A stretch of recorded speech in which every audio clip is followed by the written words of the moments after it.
Antigua test বড় ব্যবধানেই জিতে নিল ওয়েস্ট ইন্ডিজ। তবে দুই ইনিংসের এক ইনিংসেও তারা বাংলাদেশকে অল আউট করতে পারেনি। প্রথম ইনিংসে 181 রানে পিছিয়ে থেকেও ইনিংস ঘোষণা করে দিয়েছিল বাংলাদেশ। অ্যান্টিগা টেস্টের শেষ দিনেও একই চিত্র। জয়ের জন্য টাইগারদের দরকার 201 রান, আর স্কোরবোর্ডে 132 রানেই 9 উইকেটের দেখা নেই। এমন সময়ে দেখা যায় টাইগার ক্যাপ্টেন মেহেদী মিরাজ মাঠে নেমেছেন, হ্যান্ডশেক করছেন বিপক্ষ দলের খেলোয়াড়দের সঙ্গে। অর্থাৎ খেলা এখানেই শেষ। কিন্তু কেন এমনটা হচ্ছে? ব্যাটার শরীফুল ইসলাম চোট পাওয়ায় মাঠ ছাড়তে হয়েছে তার, আর তার এই রিটায়ার হার্টের সঙ্গে সঙ্গেই স্বয়ংক্রিয়ভাবে শেষ হয়ে গেল ম্যাচ।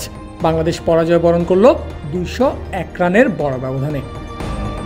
নগদের সর্বোচ্চ বার 167 টাকা রিচার্জে পাবেন 1 লাখ টাকা পুরস্কার। আরও আছে প্রতি সপ্তাহে পুরস্কার। ও শেষ দিনে জয়ের জন্য টাইগারদের প্রয়োজন ছিল 233 রান, হাতে 3টে উইকেট।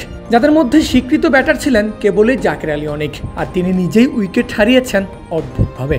আলজারি জোসেফের লেন্থের বল একটু জায়গা ছেড়ে সরে গিয়ে খেলার চেষ্টা জাকের আলীর, তবে যেটা তিনি করলেন তাতে যেন এলবিডব্লিউ হওয়ার পথটাই আরও সহজ করে দিয়েছেন। হয়েছেও তাই, একেবারে স্টাম্পের সামনে 2 পাতার বল প্যাডে আঘাত করতে আবেদন, আম্পায়ারও দিয়েছেন সাড়া, কিন্তু তবুও রিভিউ নিয়েছিলেন জাকের আলী। তবে আশানুরূপভাবেই কোনো লাভ হয়নি। নবম বাংলাদেশি ব্যাটার হিসেবে সাজঘরে ফিরতে হয়েছে তাকে। 58 বল থেকে 31 রান করে ফিরেছেন এই ব্যাটার। দিনের প্রথম উইকেট ছিল হাসান মাহমুদের। আলজারি জোসেফেরই বল 33তম ওভারের শেষ ডেলিভারিতে স্লিপে ক্যাচ দিয়ে ফিরেছেন হাসান। 12 বল থেকে এই ব্যাটার করেছেন 0 রান।